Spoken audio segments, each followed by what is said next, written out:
come on in and let me know if you're around, if you're on the live.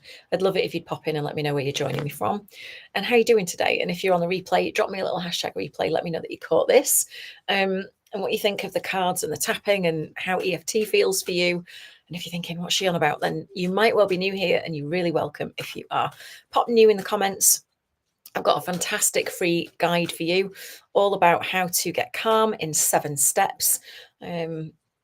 And if you are a coach, a healer, a wellness professional, I also have a free guide for you about the 6 ways your clients might be getting stuck and how to fix it. So put calm for the first one and put clients for the second one. And I will whiz that over to you as soon as possible. Excuse me. So welcome to the Daily Tap. This is the way that I show as many people as possible how to do emotional freedom technique in a very light-hearted, affirmational way. So this is not how I would do clinical or therapeutic EFT, but we are using the same acupressure points. So it will be the same process in your body to a point, and you can get a feel for what it's like, what it feels like, and how you feel afterwards. So in order to do this, we use cards. We pull a card and we get the message. Now, don't freak out if you're not into cards. Don't worry about it. We're not summoning the devil.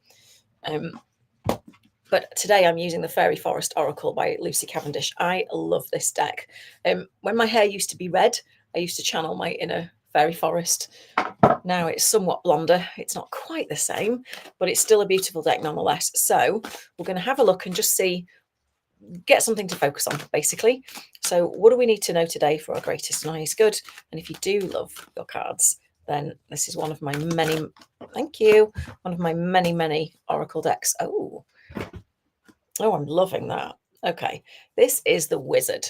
So it's number 15, and it's the Rune King, the Wise One, or the Counselor. He really is a bit old, isn't he? Look at that. So let's have a look in the guidebook as to what it says. And then we'll do some tapping based on what comes through. Now, what I'm going to invite you to do to make this a little more experiential is tune in to how you feel in your body when I'm saying what I'm saying, when I'm giving you the message, and just notice how you feel. You'll either have a pulling towards resonant energy with the message, or you'll have a pulling away from kind of, no, that doesn't resonate for me or with me message. And either way is fine. It will always tell you something. So it says the Wizard is out and proud about their beliefs and revels in the public use of knowledge. This is a card that can turn up when one has embraced their spiritual journey. This is the second message I've had like this in the third actually, in the last 2 days. So I'm listening. When one's embraced their spiritual journey and your joy in embracing your true self is evident. There will also be recognition, sometimes very favorable indeed. You are beginning to do what you once only dreamed of doing, becoming who you once dreamed of being. Your aura is charged with healing green light. Your eyes shine with love and confidence, and your beauty is that of the inner natural divine, self-expressed outwardly. You are living your intuitive life outwardly in the world, fearlessly, powerfully, magically, and thus you are transforming and healing the world, as well as providing a loving example of a wise one. Hi there, whoever's just joined, or a wizard, to all who encounter you. No longer do you fear rejection from friends or family as you embrace your spiritual and personal path. This is not imaginary. There is nothing alien or bizarre about being intuitive and living magically, reconnecting with your power. Others may not understand what you speak of at this time. Do not allow their limited vision to dictate who you become in this world. Let that land. You will soon be asked for your guidance, so offer it because you are able to help.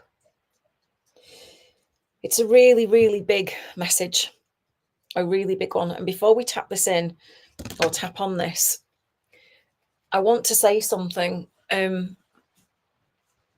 that's coming up. So what am I trying to say? If you feel drawn towards this kind of work, towards helping, coaching, healing, therapy, whatever it is, some sort of transformational or therapeutic business, if you like, listen to that, because I stayed in working for other people. Granted, it was a fantastic company. They were fantastic companies that I've worked in, fantastic jobs, lovely people. And I stayed for a very long time because of that. Even when something was pulling at my coattails, right? Excuse me. And it was my desire and my calling to be a helper, to help people. And the one thing that got in my way was my lack of belief that I could do it, that I could, help people in that way, to make something of it, and to do it in a way that was impactful, right? And I'm here to tell you that you absolutely can. And I've just made a connection. So back in my corporate days, there was a chap, Larry, if you're watching, kudos to you, my friend, because you were the catalyst. And he lovingly said to me one day when we were having dinner, he said, when are you going to stop playing at this? Or some words to that effect. When are you going to stop playing at this and actually take it seriously and go and do something with these skills? Because they're wasted in what you're doing now. And that's no reflection on the company or the job. It's just, it was nothing to do with what my calling was, right? So thank you, Larry. You were my wise one. If you've got an inner voice that's telling you that you want to follow this path of helping, of healing, of coaching, of whatever it is with people, then give yourself the opportunity to at least find out if it's for you.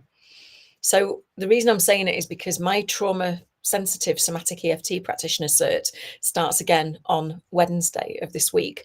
And this time I've put 6 weeks of trauma training at the front of it so that you are fully aware, fully capable, fully trauma informed, and fully able to work in a sensitive way to minimize re-traumatization in anyone you work with. And you don't have to want to work directly with trauma to want to do it, because trauma comes up regardless, whether we're thinking about it or not, right? Is the basically the upshot of it. And I would love it if you fancied joining us. And if it's the case that you are called, but you're holding yourself back because you don't believe that you can do it, that you can make it work, that it's not something that you could possibly achieve, you absolutely can, because I'm living proof that you can do it. Okay, so we're going to tap on this and let's see. So tune into that inner wise one and your belief that that is you. How much do you align with that? Right? How true does it feel? And let's just have a little tap and see how you feel afterwards. So take 2 fingers in full responsibility for your own well-being, and we're going to start on the inner eyebrow point right there. You might want to get your hair out your face like I do. Okay. I am beginning to do what I once only dreamed of. And if you're not yet, then lean into how good it would feel if that were true, right? Outside of the eye, of becoming who I once dreamed of being.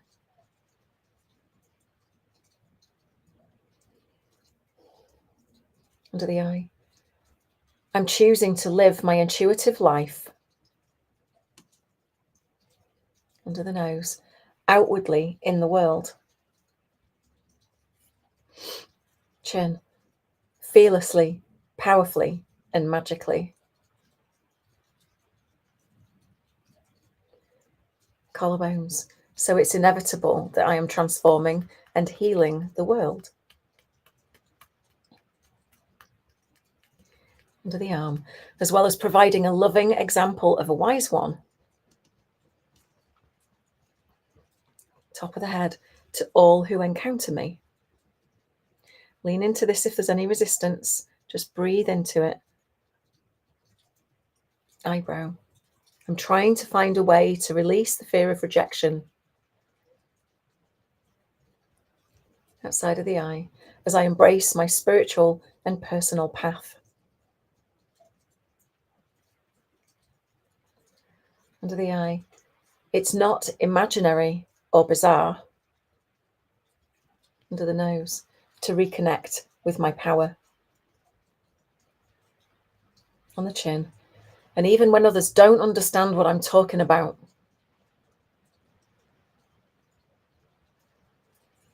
Collarbones, I will not allow their limited vision to dictate who I become.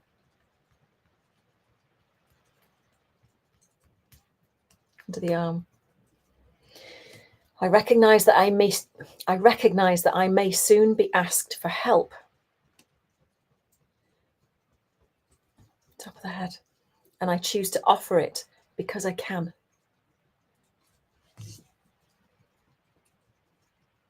All right, come to a stop. Take a nice deep breath. So, how are you feeling now about doing it? Don't get me wrong, 2 rounds of affirmational based tapping might not get to the bottom of the issue as to why you're not following your dream or this calling or feeling willing to get into it. But it's a start, right? So if you ask yourself, where is the resistance to being the wise one, to being the helper, and start there, right? And a really good tip is to journal about it and then choose your favorite tapping point, like the side of your hand or the collarbones, and just read it out while you're tapping. Okay. And you will get somewhere. Now, if you are interested in training in fully in EFT, including my evolved energetics protocols, which are my own methods of doing stuff, then you've got a couple of days. In fact, if you didn't want to do the trauma training live, you can do that on replay and you can join in a couple of weeks. But I urge you to get on it because I like to keep numbers for intakes relatively small, and 6 people have jumped in already. So if you want a space, today might be the day. I will drop a link in the comments below for you to book a time to chat with me about it and see if it's a fit, because it's not just a thing where you can sign up and join. I just want to make sure it's a right fit for you. And I would love to take you on the journey of becoming the wise one and knowing that that is true. Okay. So whatever it is you're doing today, have a great one. Please make sure that in fair exchange for this free tap that I've been doing for nearly 10 years, you've liked, commented, shared, subscribed, and get it into the hands of somebody else that